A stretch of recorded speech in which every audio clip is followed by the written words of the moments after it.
विजय स्तंभ के सामने रानी शाह ने 1303 में 16,000 दासियों के साथ चंदन की लकड़ी लगा के जोहर कर लिया। आन बान शान के लिए मर गए, कट गए, मगर झुके नहीं, ऐसे रानी शाह ने जोर किया। रानी पद्मावती का जौहर अलाउद्दीन की सबसे बड़ी हार थी और चित्तौड़ की सबसे बड़ी जीत। आज इतने सदियों बाद भी रानी पद्मावती के जौहर की गूंज भारत के हर कोने में सुनाई देती है और रानी पद्मावती को आज भी लोग उस देवी की तरह पूजते हैं जो बुराई का संहार करती है।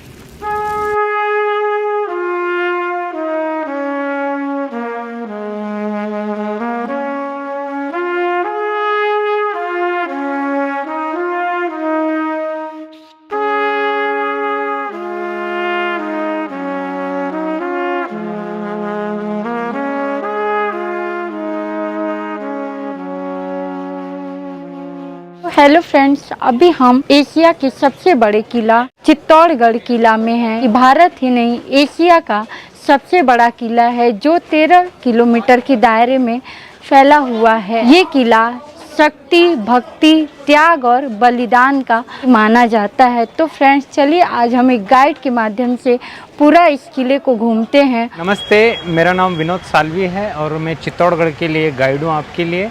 और आज हम विज़िट करने जा रहे हैं फोर्ट जो है पूरा 13 किलोमीटर में है। ये वर्ल्ड का 3rd लार्जेस्ट फोर्ट माना जाता है।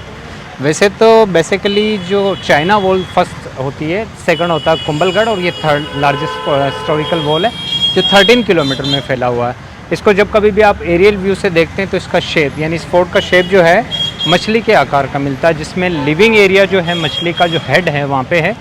मिड वाला एरिया हम देखेंगे उसमें पूरा मॉन्यूमेंट वाला हिस्सा आएगा जिसके अंदर 113 तो मंदिर है, 8 महल हैं, 2 मीनारें हैं और 84 रिजर्वायर्स हैं इसके अंदर, जो मैन मेड भी है और कुछ नेचुरल भी है।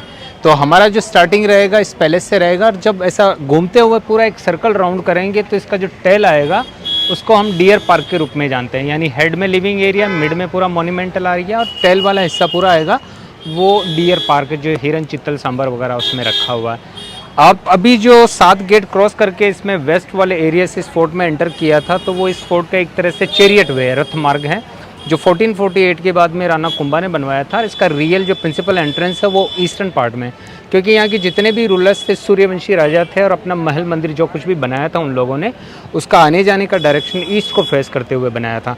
मगर इसमें क्या है कि 57 बार अलग अलग इन्वेडर्स जो आए थे बाहरी और यहाँ के लोकल द्वारा, तो उसको क्या है कि सबसे ज़्यादा तोड़फोड़ उसके ईस्टर्न वाले एरिया में हुई थी। तो उसके जस्ट बाद राणा कुंभा ने जब यहाँ पर रूल किया था 1433 to 68, उस टाइम पर उन्होंने अपने लिए अलग से एक गेट बनाया था जिसको हम रथ मार्ग बोलते हैं। उसी से अभी टूरिस्ट वगैरह सारे ऊपर आते हैं और रियल एंट्रेंस पूर्ण रूप से टूट चुका है। और वहीं पे एक बहुत बड़ा बैटल फील्ड है जहाँ पर तीनों जो बड़े हमले हुए थे यहाँ के माने जाते हैं। वैसे तो 56 फाइट वहीं हुई थी, मगर 3 हमले जो हुए थे वहीं पे हुए थे, तो वो भी हम 1 by 1 देखने के लिए जाएंगे। तो बेसिकली हम यहाँ से स्टार्ट कर रहे हैं। ये प्रिंसिपल पैलेस है राज परिवार का। जिस रास्ते से जाएंगे ये हॉर्सेस के लिए रहता था। अंदर 7 घोड़े की बांधने की जगह है, राज परिवार का मीटिंग हॉल है, ये रानियों का महल है, फिर राणाओं का महल और प्रिंस पैलेस है। 3-4 जगह इसके अंदर विजिट करके हम नेक्स्ट प्लेस से जाएंगे। तो ये 7 घोड़े बांधने के लिए स्टेबल है जहाँ पर मॉर्निंग टाइम पे सूर्यवंशी राजा 7 घोड़ों की पूजा करते थे। ये पूरा राजदरबार वाला एरिया है और राजदरबार में क्या है कि बेसिकली मेवाड़ रीजन में विजिट करने पर बहुत सारे फोर्ट होते हैं, लगभग 84 फोर्ट है। तो यहाँ पर क्या है कि ये राज परिवार की तरफ से अपना एक मिनिस्टर अपॉइंट करते थे जिनको सामंत बोलते हैं। तो मिनिस्टर्स लोग आते थे तो उनकी मीटिंग हॉल ये है और राजाओं का बैठने का जगह उस तरफ है। तो उसको हम सन बालकनी या सूरज गोखड़ा कह सकते हैं। गोखड़ा बेसिकली एक मेवाड़ी वर्ड है। यहाँ पर सूरज की जो पहली किरण आती थी ना उसकी पूजा करके फिर खाना वगैरह खाते थे। रानियाँ उपरानियाँ वो जो 3 जो गेट दिखते हैं ना उसके अंदर की तरफ बैठती थी और वहाँ पर एक अच्छी सी जाली बनाई हुई थी ताकि उनको हम ना देख सके, वो सारी चीज़ें देख सकें। और उस दीवार तक जाएंगे तो इस पूरे फोर्ट का अच्छा सा व्यू देखने को मिलेगा, जिसमें ज़्यादातर प्लेसेज आप विजिट करेंगे ना वो सारा दिखाई देगा। अभी हम जाएंगे सामने की तरफ रानियों के पैलेस में और फिर राणाओं के पैलेस में। रानियों का पैलेस बेसिकली रणिवास बोला जाता है और राणाओं का जो एरिया है वो रणवास कहलाता है। इधर से आ जाएंगे। ये एक अंडरग्राउंड सीक्रेट टनल है जो कभी कभी रानियाँ उपरानियाँ यहीं से होते हुए बहुत बड़ा रिजर्वर है वहाँ तक जाती थी। अभी ये 3 मंजिला इमारत जो 16-17 रूम बने हुए हैं, तो रानियों का एरिया है पूरा। इनको रणिवास के नाम से जानते हैं। रूम्स बिल्कुल छोटे छोटे हैं क्योंकि यहाँ के जितने भी रूलर्स थे सूर्यवंशी राजा थे और अपने आप को शिव के उपासक मानते थे। ये बहुत लग्जरियस लाइफ के आदि नहीं थे, बिल्कुल सिंपल लाइफस्टाइल होता था। और एकलिंग दीवान हम इनको बोलते हैं। तो ये मानते हैं कि ये प्रॉपर्टी जो है इनके मालिक जो शिव है वो अपने आप को उनका दीवान यानी सर्वेंट समझते थे। तो बिल्कुल सिंपल लाइफस्टाइल होता था। ये पूरा 3 मंजिला इमारत जो रानियों के लिए रहता था, प्रति रूम प्रति क्वीन के लिए। छोटे छोटे जो बालकनी है, ऐसा विंडो है, ये फ्रेश एयर के लिए है। फिर सामने देखें तो ऑयल लैम्प के लिए है। चमगादड़ हर जगह बैठी रहती तो इसके लिए काला काला हो रहा है हर जगह। बंदर भी रहते हैं इधर। और कहीं कहीं ओरिजिनल प्लास्टर आपको देखने को मिल रहा है ना, ये 1448 का है। राणा कुंभा का लास्ट रेनोवेशन हुआ था तो उस टाइम का। तो ये आपको कहीं कहीं मिलेगा। सामने की तरफ जो सेमी राउंड बिल्डिंग है अर्धचंद्राकार, इसको हम नवलखा भंडार बोलते हैं। नवलखा यानी 9 लाख रुपए सोने चांदी की कीमत की कुछ भी चीज़ होती थी, जिससे पैसा वगैरह सारा कुछ वहाँ रखा जाता था। और उसी को क्या है कि आम प्रजा के लिए यूज़ किया जाता था। तो ये राज परिवार का एक तरह से खजाना कह सकते हैं। अभी जो आपने एंटर किया था, आपने अपना गाड़ी वहाँ स्टॉप कर दी थी। तो बेसिकली जब कभी भी कोई इन्वेडर आएगा तो उसको चाहिए खजाना और फिर चाहिए रॉयल फैमिली, इजीली कैप्चर कर लेगा। मगर ये एंट्रेंस बाद में बनाया हुआ है। इसका मेन एंट्रेंस यहाँ से लगभग 2 किलोमीटर दूर पे है। इसको हम रणवास या किंग पैलेस बोल सकते हैं। इसमें 2 छोटे छोटे रूम्स आपको देखने को मिलेंगे। ये राणाओं के बेडरूम रहते थे और इसके अंदर आप जाएंगे तो कहीं पर भी विंडो नहीं है। आ जाइए अंदर। ये रूम इस तरह से है बिल्कुल, इसमें कहीं भी विंडो वगैरह नहीं है। और थोड़ा सा ये स्मेल देता है क्योंकि इसमें थोड़ा चमगादड़ रहता है, जैसे ना ये फ्लाई करता हुआ इधर। चमगादड़ जो रहता है ना चारों तरफ, इस फोर्ट के चारों तरफ है। मगर ये क्या है कि 7 बजे के बाद आप आओगे तो हज़ारों की मात्रा में दिखेगा। उस कोने में बहुत सारा लटका हुआ है, आप फ्लैश लाइट का यूज़ कर सकते हैं। और है ना, ये भी एक है चमगादड़ी है ये। तो ऐसा चारों तरफ घूमती रहती है। तो ऐसे 2 रूम उन लोगों ने बना रखे हैं तो उनकी सेफ्टी और सिक्योरिटी के हिसाब से, ताकि रात के टाइम पे यहाँ सो सकें। अंदर का टेम्परेचर वैसा नॉर्मली रहता था क्योंकि इसका थिकनेस जो है ना लगभग 3 फीट से ज़्यादा, 2-2.5 फीट से ज़्यादा है। ऐसा आराम से बाहर आ जाइए। और वो वाला रूम भी ऐसे ही है, ये भी ऐसे ही है, छोटा सा रूम है। और इसके अंदर भी वही स्मेल वगैरह ऐसा आता है, ज़्यादा देर नहीं रुक पाएंगे आप। और इसके जस्ट बाहर हम वापस से निकलेंगे तो एक बहुत बड़ा कोर्टयार्ड है जो ओपियम रिचुअल प्लेस माना जाता है, जिस पे भाई लोग खड़े हुए ना। तो ये यहाँ से देखेंगे तो ये वाला हिस्सा जो है ये राज परिवार में जैसे एक वॉर रूम कह सकते हैं इसको। जब कभी भी बहुत ज़्यादा बड़ी इमरजेंसी आ जाए, इन्वेडर इस फोर्ट को सीज कर दें, तो उस टाइम पे राज परिवार में जितने भी नॉबल्स होते थे उनका मीटिंग यहाँ होता था। और केसरिया करने का जगह ये रहता था। केसरिया वही रिचुअल जो मैंने बताया था, केसरिया बाना पहन बहुत सारा ओपियम लेके अपने आप को रण में झोंक देने वाला प्लेस ये है। और ये का ये रिचुअल रानियों के पैलेस में भी होता था, जो कोर्टयार्ड हमने देखा था। और यहाँ से आप आएंगे तो यहाँ से बहुत अच्छा जो व्यू दिखेगा प्रिंस और प्रिंसेस के लिए। बेसिकली उस टाइम पे 14 साल की उम्र तक प्रिंस और प्रिंसेस इस फैमिली से दूर रहते थे। उनका ट्रेनिंग वगैरह जो होती थी वो उसी तरफ होती थी। तो उसको हम कुंवर पदा मेवाड़ी में बोलते हैं और प्रिंस पैलेस आप उसको कह सकते हैं।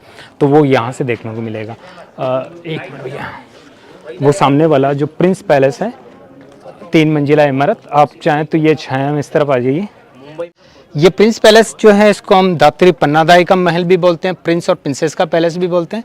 यहीं पर पन्नादाई ने अपने पुत्र का चंदन का बलिदान देकर उदय सिंह जी को बचाकर कुंभलगढ़ भेजा था और उनकी जगह पर अपने खुद के पुत्र का बलिदान दिया था, जिनको चंदन के नाम से जाना जाता है।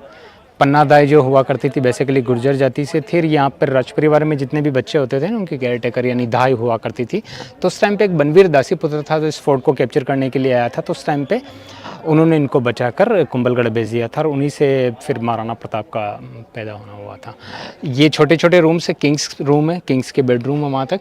और ये नीचे की तरफ जो पूरा कोर्टयार्ड है, बच्चे जब होते थे तो उनका ट्रेनिंग होना यही होता था, जिसमें रानियाँ उपरानियाँ वीरांगनाएँ सबके लिए ये बहुत एसेंशियल रहता था कि वो युद्ध कला सीखें।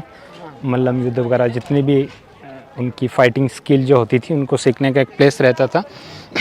वो इंस्ट्रक्टर के लिए बैठने का जगह रहता था। ये वॉल जो आप अभी चढ़ के आए थे, ऐसा 7 गेट जो मैं बता रहा था, 7 गेट डेडिकेट है 7 हॉर्सेस के लिए और इसमें अलग अलग भगवान के नाम से अलग अलग नाम है। और हमेशा वॉल जब कभी भी फोर्ट की चढ़ेंगे तो आपको ऐसा जिगजैग रास्ता मिलता है, क्योंकि दुश्मन को एक ही जगह पहुंचने में 4 बार ऐसा उनके फोर्स को कम करने के लिए रहता था। और ऐसा हॉल आपको हर जगह मिलेगा किले की दीवार में, जो गर्म तेल और पानी फेंकने के लिए रहता था। स्लॉप से कोई भी ऊपर चढ़ने की कोशिश करें तो उन पर गर्म तेल और पानी फेंक दे ताकि वो इंजर्ड होके वापस से गिर जाए। तो ऐसा वॉल पूरा इंटैक्ट है और ये पूरा 13 किलोमीटर में है। चाइना के बाद थर्ड लॉन्गेस्ट हिस्टोरिकल वॉल जो एशिया में मानी जाती है। तो ये पूरा कोर्टयार्ड वैसे तो बच्चों का एक ट्रेनिंग प्लेस होता था, मगर अभी रिसेंट जो 2 मूवी आई है, घूमर गाना जो है पद्मावत मूवी का, तो आप अगर गौर से देखेंगे तो उसमें दीपिका को उसी स्टेज से नीचे उतरते हुए दिखाया गया था। और उसके बाद में एक मूवी का शूट हुआ था यहाँ पर, प्रेम रतन धन पायो, सलमान खान वाला, तो उसका शूटिंग भी इसी वाले एरिया में हुआ था। और ये जो है ना, ये 18वीं सेंचुरी के बाद में रुइन जो हिस्सा है, ये टेंपल का एक हिस्सा है, उसको तोड़ के फेंक दिया था, तो यहाँ पे लाके फिक्स कर दिया, कोई चुरा कहीं ना ले जाए इसके लिए। ये टेंपल का एंट्रेंस है, बाद में लगाया हुआ है। इसके अंदर जितने भी द्वारपाल मिलेंगे, द्वारपाल है, हाँ, ऊपर की तरफ जितनी भी अपने रिवर्स हैं, होली रिवर्स है, गज गणेश हैं। गज गणेश बहुत कम रेयर देखने को मिलते हैं, ऐसा आइडल शावरिंग करते हुए, दोनों एलिफेंट है ना। और ये आप मेन एंट्रेंस पे ऐसा फेस मिलेगा, मॉन्स्टर का फेस, जिसको हम नरसिम्हा भी बोलते हैं। तो ये हम प्रोटेक्शन का प्रतीक मानते हैं। आप नई गाड़ियों पे नया घर बनाए तो उस पर लगाते हैं। ये एक अर्धशिला कहलाती है। मंदिर में आप जब कभी भी जाओगे तो अर्धशिला वो जगह है जहाँ पर आपको सारी चीज़ें त्यागनी है, फिर आपको अंदर की तरफ, ये पूर्णशिला है जहाँ 2 मिनट रुकना है, फिर आपको अंदर जाना है, फिर रिंग जो रहता है उसको बजाना है, फिर एंट्रेंस। और ये पिलर भी आप गौर से देखें तो इसमें भी पूरा अपने हिंदू रीति रिवाज से बनाया हुआ है। ये आपको लोटस फ्लावर मिलेगा जो हम प्योरिटी का प्रतीक मानते हैं, जितने भी गॉड गॉडेज इस पे बैठे हुए मिलेंगे। फिर देखिए ये घंटी बेल जो है, ये आपको मंदिरों में मिलेगा जो प्रॉस्पेरिटी के लिए रहता है। फिर ऊपर की तरफ एक कलश है जो फुलफिलमेंट का प्रतीक मानते हैं। आपको हर मंदिर के टॉप पे कलश है, जब कभी भी राजस्थान में वेलकम करते हैं तो कलश के साथ ही करते हैं। और ऊपर की तरफ देखेंगे तो मॉन्स्टर जो वही डीमन फेस मिलेगा जो प्रोटेक्शन के लिए रखता है। तो ये सारी चीज़ें उस टाइम पे उसी रिचुअल के हिसाब से बनाई हुई थी, मगर हमलावरों ने सारा खंडित कर दिया था। ज़्यादातर बाहरी हमलावर थे, तो ऐसा कुछ हमलावर वो भी थे जिनको मूर्ति में इंटरेस्टेड नहीं थे, आइडोलेट्री के अगेंस्ट थे, तो उन्होंने इसको डिफेस कर दिया था। तो ये अभी पूजा नहीं होता इसका, है ना। ये अन्नपूर्णा जी का आइडल है सामने की तरफ, और ये पूरा जो है बेसमेंट है, राज परिवार के लिए एक तरह से ग्रेनरी या फूड वगैरह रखने के लिए जगह रहता था। और ये दान की देवी, crop of god of crop, वो वहाँ पे मिलेगा आपको। और सामने की तरफ वही टावर का अच्छा सा फोटो यहीं से आता है फोटोग्राफी के लिए। ये उनका डाइनिंग प्लेस रहता था, खाना खाने की जगह है पूरा का पूरा। रानी और राणाओं का पैलेस देखा था, और ये हिस्सा जो पूरा है उनका खाना खाने वगैरह का एरिया रहता था। ये टावर विश्व विख्यात, जिसको हम विजय स्तंभ के नाम से जानते हैं, विष्णु स्तंभ भी इसका नाम है और नवग्रह स्तंभ भी इसी का नाम है। अंदर जाने के लिए 157 ऐसा स्टेयर से टॉप तक हम जा सकते थे 2020 से पहले, मगर अभी पेंडेमिक के कारण बंद कर रखा है। इसको बनाने का जो कारण था, मालवा और गुजरात के 2 सुल्तान थे, महमूद खिलजी और अहमद शाह। उन दोनों ने मेवाड़ पर अटैक किया था, तो सहारनपुर के साथ उन दोनों को एक साथ हराया था राणा कुंभा ने, और उसी विजय को यादगार बनाने के लिए टावर बनाया था, तो इसको विजय स्तंभ नाम दिया। बनने में वैसे इसको 10 साल लगे थे, और 10,000 लोगों ने रेगुलरली काम करके इसको प्रिपेयर किया था। 90 लाख रुपए उस ज़माने में सोने चांदी की जो करेंसी होती थी वो काम में आई थी। और इसके अंदर और बाहर लगभग 70,000 छोटे बड़े सभी तरह के जो गॉड गॉडेस के आइडल आपको देखने को मिलेंगे, मगर ज़्यादातर चीज़ें जो है अंदर की तरफ जाओगे तो खंडित है। ऊपर की 2 फ्लोर देखेंगे तो 8 और 9 फ्लोर जो है डिस्ट्रॉय किया हुआ, इसका रेनोवेशन वापस से हुआ है। राणा राज सिंह जी ने करवाया था, राणा शंभू सिंह जी ने भी करवाया था। तो उसका जो मिड वाले 2 पिलर आपको अलग कलर के दिखेंगे, तो वो पूरा हिस्सा वापस रेनोवेशन के बाद का है। तो इसके 3 नाम इसीलिए हैं कि ये विजय का प्रतीक है, इसीलिए विजय स्तंभ। हम लोग विष्णु मंदिर के बगल से आ रहे हैं जो मीरा मंदिर के पास है, उनको समर्पित है, इसीलिए इसको विष्णु स्तंभ भी बोलते हैं। और अंदर अगर खुला होता तो 9 ग्रह का छोटा छोटा आइडल 9 माले तक पूरे में है, तो इसीलिए इसको नवग्रह स्तंभ भी बोला जाता है। उस ज़माने में जितने भी युद्ध होते थे तो सूर्योदय से सूर्यास्त होते थे, उनके लिए एक वॉच टावर का काम भी ये करता था। और ये जो बना रखा है बिल्कुल क्रेमेटोरियम के सामने है। राज परिवार का शमशान घाट वो सामने पीपल का पेड़ है, इसके नीचे लगभग आधा किलोमीटर में फैला हुआ है।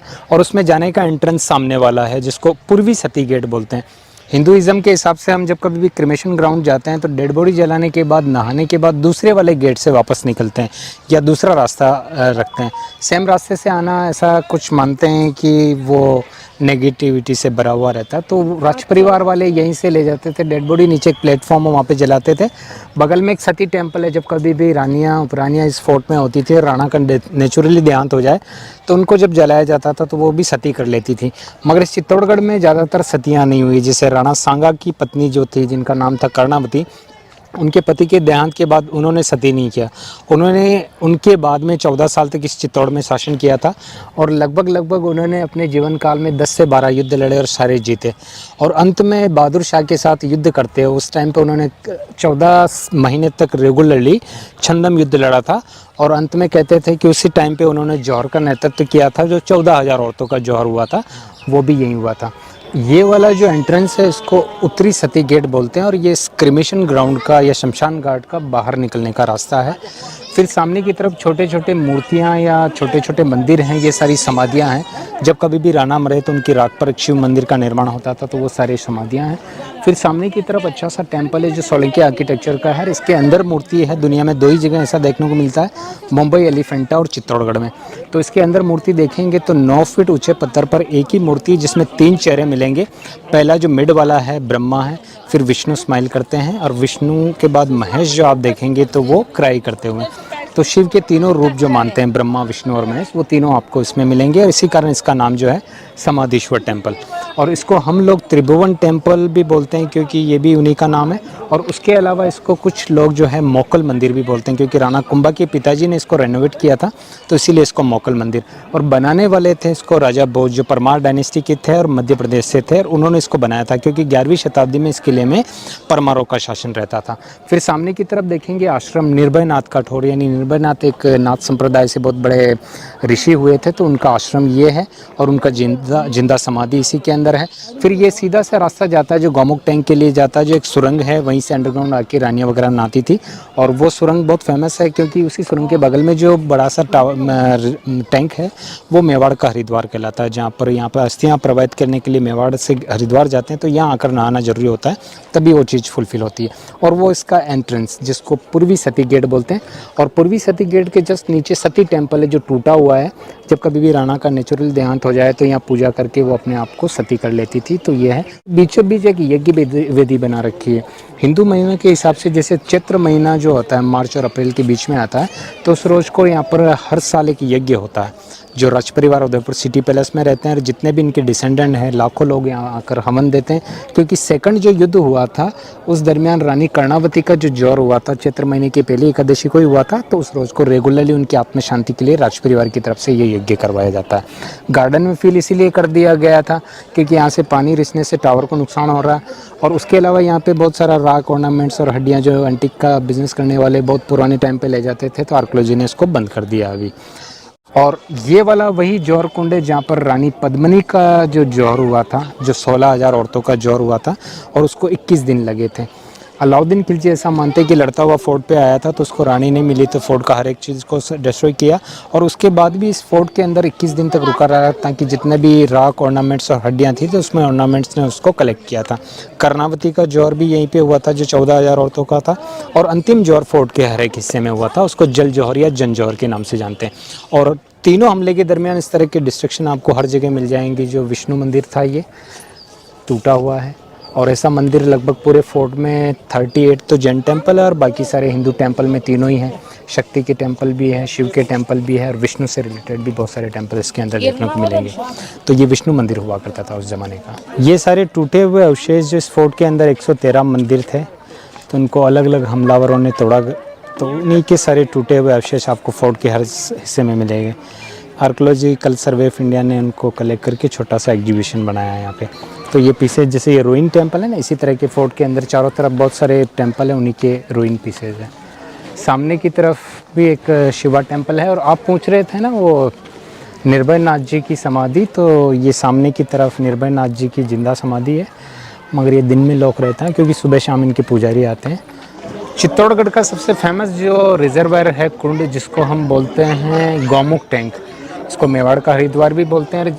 जब राज परिवार यहाँ रहते थे तो उस टाइम पे क्या है कि रानियाँ उपरानियाँ सारी स्नान करने के लिए एक सुरंग के रास्ते से वो मंदिर के जस्ट आगे कमरा, वहाँ तक आती थी, नहाती थी, पूजा करती थी और वहीं से चली जाती थी। इसको गौमुख टैंक इसलिए बोलते हैं कि हम जब नीचे जाएंगे तो वहाँ पे एक स्टोन का माउथ है, उसमें से 24 आवर्स पानी गिरता रहता है। सर्दी गर्मी बारिश कोई भी सीज़न में आओ उसका फ्लो एक जैसा रहता है, ना कभी रुकता है वो, और उसके सोर्सेज क्या है आज तक किसी को नहीं पता, तो ये रेगुलरली चलता रहता है। और इसी तरह की इस पूरे फोर्ट में 84 रिजर्वायर्स हैं, जिसमें से एक ये है, और बगल में जैन टेम्पल भी आपको 38 जैन टेम्पल्स में से एक पार्श्वनाथ जी का जैन टेम्पल आपको देखने को मिलेगा। तो इस किले में हर जगह जाएंगे जहाँ पे आपको छोटे छोटे जैन टेम्पल हर जगह मिलेंगे। अभी हम जा रहे हैं इसके अंदर। ये साहब ने गुफा को पैक कर दिया है। यहाँ से रानी सा गौमुख में स्नान करके शिव जी की पूजा करके रानी सा उनके महल में जाती थी। जमीन में रानी सा का आना जाना होता। दरबार की जो रानी थी बाहर नहीं निकलती थी, पर्दा सिस्टम था। यहाँ का गुप्तचर दिल्ली जाके अलाउद्दीन खिलजी को बोल दिया चित्तौड़ की रानी बहुत सुंदर है। तो अलाउद्दीन खिलजी ने कहा कि ऐसी रानी तो अपना महल में होना चाहिए। 1303 में अलाउद्दीन खिलजी रानी सा को लेने के लिए आया, फिर भी रानी सा उनके साथ नहीं गई। विजय स्तंभ के सामने रानी सा ने 1303 में 16,000 दासियों के साथ चंदन की लकड़ी लगा के जोहर कर लिया। आन बान शान के लिए मर गए, कट गए, मगर झुके नहीं। ऐसे रानी सा ने जोर किया। ये देवी की तस्वीर रानी पद्मिनी है। ऐसी मूर्ति पूरे राजस्थान में नहीं है। देवी कांच में देखकर मुंह पे उंगली लगा के विचार कर रही ऊपर वाले से, ऊपर वाले मेरे को इतनी खूबसूरत नहीं बना था तो आज ये किला बर्बाद नहीं होता और इसको जोहर नहीं करना पड़ता। देवी इतनी सुंदर थी, पानी पीती तो गले में दिखता था, यानी कि कांच के मापी इसको ऊपर वाले ने बनाया था। तभी तो अलाउद्दीन खिलजी आया इसको लेने के लिए। पहले भी देवी थी, आज भी ये देवी है। स्टार्ट कर रहे हैं रानी पद्मिनी के पैलेस से, और जहाँ हम खड़े हुए हैं ये सारा का सारा एरिया रानी पद्मिनी के जितने भी सिक्योरिटी गार्ड्स थे उन लोगों के लिए रहता था। ये 2 रूम हैं, chief of army, chief of made servants और चीफ ऑफ यूनुक्स के लिए, है ना। और अंदर की तरफ जाएंगे तो एक छोटा सा क्वार्टर है जो रानियाँ उपरानियों के जो भी रिलेटिव्स आते थे, जैसे जो चीफ होते थे उनकी पत्नियाँ आती थी तो उनके लिए वेटिंग रूम है। फिर सामने की तरफ एक छोटा सा वॉशरूम है। वॉशरूम अभी लॉक कर रखा है वैसे तो। और फिर जब कभी भी इनको अंदर की तरफ अलाउड करें तो यहाँ पे छोटी छोटी बालकनियाँ बना रखी है। तो ये वेलकम के लिए रहता था। जब कभी भी कोई भी यहाँ से क्रॉस होते फ्लावर से वेलकम करने के लिए, फेयरवेल करने के लिए छोटी छोटी बालकनियाँ रहती है। और इसमें क्या है कि जितने भी टेंपल टावर आपने अब तक विजिट किया है ना, उसमें इंटरलॉकिंग सिस्टम रहता है। पास में जाएंगे तो इस कोने पे एक छोटा सा आयरन क्लिप है जो इसी से ये स्ट्रॉन्ग हुआ है। तो ये जितने भी पत्थर हैं ना, इनका इंटरलॉकिंग सिस्टम है, कपलिंग सिस्टम है, इसीलिए सारे स्ट्रॉन्ग है। और ये 17वीं सेंचुरी के बाद का नया रेनोवेशन है, थोड़ा नया लगेगा आपको। रूम्स बिल्कुल छोटे छोटे जैसे मेन पैलेस में थे वैसे ही है। और देखिए फर्श का बहुत अच्छा ग्राफिक बनाया हुआ है, पुराना टाइप का है मगर अच्छे से ग्राफिक है। और पर्दे के लिए ये 17वीं सेंचुरी के बाद भी राज परिवार कभी कभी इसको यूज़ करते थे, तो उस टाइम के रिंग्स जो लगे हुए उसी ज़माने के हैं। ऊपर की तरफ छत है, तो यहाँ पे क्या है कि एक खाल से एक चादर बनता था तो उसको लगाने के लिए, डेकोरेशन के लिए। तो वो सारी चीज़ आप जब कभी भी जैसलमेर विजिट के लिए जाएँ तो टेंट अकोमोडेशन में वो चीज़ देखने को मिलेगी। अभी 2020 से पहले यहाँ पे 2017 से पहले यहाँ पर मिरर हुआ करते थे, मगर मूवी रिलीज होने के बाद वो सारे मिरर वगैरह यहाँ से हटवा दिए गए थे। तो ऐसा मानते हैं कि यहाँ पे बीचों बीच जो रूम है यहाँ पर अलाउद्दीन खिलजी को खड़ा किया गया था। दोनों तरफ 2 सैनिकों को खड़ा किया गया था, गोरा और बादल को। और पीछे की तरफ ऐसा मानते हैं कि रानी पद्मिनी को बिठा कर रिफ्लेक्शन दिखाया गया था। मगर क्या है कि वो चीज़ को हम लोग यहाँ पे मानते नहीं, तो उसके बाद से ये सारी कहानी पूर्ण रूप से सही है, मगर ये एक एपिसोड पूरा गलत है। अलाउद्दीन खिलजी स्पेशली फोर्ट को कैप्चर करने के लिए आया था, ना कि रानी पद्मिनी को पाने के लिए। ये सामने की तरफ रानी पद्मिनी का महल है। ऐसा मानते हैं कि वो जो स्टेयर्स है ना, वहीं पर रानी को बिठाया गया था। और ये एक जल महल है, रानियों के लिए रहता था। ये इस फोर्ट का पूर्वी हिस्सा है। और ये राजस्थान में जितने भी बैटल हुए थे वो अलग अलग जगह हुए थे, और यहाँ के जो बैटल हुए थे यहाँ पे हुए थे। 1303 का फाइट, 1534 का फाइट और 1567 का फाइट किले के चारों तरफ हुआ था। इसके अंदर आप देखेंगे तो सामने की तरफ एक सोता हुआ कुंभकर्ण या सोता हुआ स्लीपिंग बुद्धा के नाम से फेमस एक पहाड़ है, जिसमें आपको सिर है, पेट है, पैर है, तीनों चीज़ें मिलेगी। एक रास्ता भी मिलेगा जो मध्य प्रदेश को जाता है, और इधर जाएंगे तो यूपी में चला जाता है, जो आगरा में एंटर होता है। और ये इधर 7 गेट रूइन कंडीशन में है। इस फोर्ट का रियल एंट्रेंस, प्रिंसिपल एंट्रेंस। 3 जो बड़े हमले हुए थे उसमें अंतिम टाइम पे सबसे ज़्यादा गन पाउडर का यूज़ हुआ था, इसमें सबसे ज़्यादा तोड़फोड़ हुई थी। और ये भी उसी किले के जो मेन गेट जो थे उस तरह से जिगजैग रास्ते हैं। इसके अंदर भी क्या है कि सबसे ज़्यादा इस तरह की छोटे छोटे हॉल बना रखे हैं, जो दुश्मन अंदर की तरफ आए तो उन पर गर्म तेल और इस तरह से चीज़ें डाल के उनको घायल कर सकें, ताकि अधिक से अधिक टाइम तक ये लड़ सकें। किले के अंदर जब कभी भी आप एंटर करोगे तो इस तरह का कर्व रहता है जो हाथी की जो स्पीड होती है उसको डाउन करता है, और इन्वेडर्स का स्पीड भी डाउन करता है। और हाथियों के लिए स्पेशली इस पर स्पाइक लगाए हुए रहते हैं। ये किले का मेन एंट्रेंस है, जिसको पूर्वी गेट भी बोलते हैं और सूरज दरवाज़ा भी बोलते हैं। तो इसके ऊपर जो किले लगाई हुई है, ये किले हाथी से इसको प्रोटेक्ट करने के लिए रहती है। मगर कभी कभी क्या होता था कि हाथियों को बहुत सारा मदिरा पिला के उनके ऊपर एक डेड एनिमल बांध दिया जाता था, जैसे मरा हुआ ऊँट या मरा हुआ घोड़ा, और उसके बाद इस पर प्रहार किया जाता था तो वो इजीली इसको तोड़ देते थे। किले के गेट में हमेशा आपको इस तरह का कर्व मिलेगा ताकि दुश्मन किसी भी कोने में ना छुप सके। उस वाले कोने में छिपेगा तो इस वाले कोने वाला उसको शूट कर सकेगा, और उधर वाला छुपेगा तो वो भी शूट कर सके। इस तरह से बनाया हुआ है। स्टेप्स बाद में रेनोवेशन के बाद में, जैसे 15वीं-16वीं शताब्दी के बाद में और 17वीं शताब्दी में रेनोवेट हुई। बाकी यहाँ पे एक पगडंडी की तरह रहता था जिसमें घोड़े, हाथी और सभी तरह के मवेशी आ जा सकें। अभी जो लोग इस फोर्ट के अंदर रहते हैं उन लोगों के लिए ये फंक्शनल है। इसी से होते हुए अपने खेतों को जाते हैं और यहाँ से वापस आ जाते हैं। ये शाम को 7 बजे के बाद बंद हो जाता है और सुबह 6 बजे वापस खुल जाता है। उसके अलावा किसी के लिए नहीं खुलता। केवल लोकल लोग जो है खेत पे जाते हैं उन लोगों के लिए अलाउड है ऐसा। जब अलाउद्दीन खिलजी के साथ फाइट हुई थी रावल रतन सिंह जी के साथ, तो उस टाइम पे ऐसा मानते हैं कि रावल रतन सिंह जी उनको छोड़ने के लिए यहीं तक आए थे, तो धोखे से अलाउद्दीन खिलजी की सेना ने उनको कैप्चर किया और यहीं से इसी बैटल फील्ड में ले गया। अलाउद्दीन खिलजी का खेमा जो हुआ करता था, ऐसा माना जाता है कि इस पहाड़ के जस्ट पीछे की तरफ एक 2 किलोमीटर रेंज में बहुत बड़ा एक तालाब है, वहाँ पे होता था। तो वहाँ पे छुपा के रखा था उनको, और वहीं से ऐसा मानते हैं कि अलाउद्दीन खिलजी ने एक संदेश भेजा रानी के लिए कि आपके राणा को हमने कैप्चर कर लिया, उनको जिंदा चाहते तो दिल्ली चलना पड़ेगा। तो उस टाइम पे रानी ने 700 पालकियाँ मांगी, और 700 पालकियों में 700 सैनिकों को इस तरह से जनाना ड्रेस पहनाकर बेच के सडनली अटैक करवा के उनको रेस्क्यू करवा लिया। मगर 1 महीने बाद जब अलाउद्दीन खिलजी ने फोर्सली अटैक किया था तो यहाँ के लोगों ने केसरिया किया। वही केसरिया बना पेन रण क्षेत्र में जूझ गए, और जितनी भी रानियाँ उपरानियाँ थी उन लोगों ने अपने आप को आग में आहूत कर दिया था, जिसको प्रथम जौहर के नाम से जानते हैं, जिसमें 16,000 औरतों ने जौहर किया था। चित्तौड़गढ़ की हर एक इमारतों में से ये सबसे फेमस माना जाता है। ये क्या है कि सोलंकी आर्किटेक्चर में बनाया हुआ।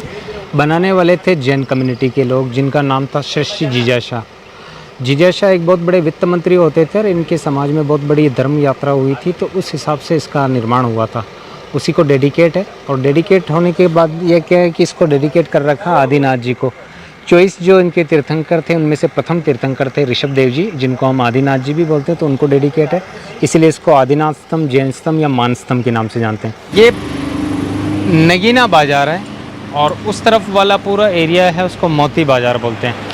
पर्ल और डायमंड बिकने का स्थान है। यहाँ पर विदेशी जितने भी सेलर होते थे, जो बिजनेसमैन होते थे, अपना जो भी माल होता था यहाँ पे बेचा करते थे।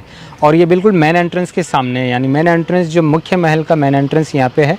तो उस टाइम पे जितने भी नोबल्स होते थे या यहाँ के जो लोग होते थे अपना परचेज यहाँ से कर सकते थे। जो बार्टन सिस्टम होता था वस्तु विनिमय वाला, तो उसके लिए रखा जाता था ये। तो मोती बाज़ार और नगीना बाज़ार के लिए फेमस है, मगर अभी एम्प्टी है, खुला खाली पड़ा हुआ चारों तरफ। इसके जस्ट आगे की तरफ 5,000 की आबादी का स्थान है, जो मॉन्यूमेंट एरिया से 300 मीटर की दूरी पे, इसीलिए वो अलाउड है। बाकी इस तरफ कहीं भी आपको लिविंग एरिया देखने को नहीं मिलेगा, सारा लिविंग एरिया उसी तरफ है।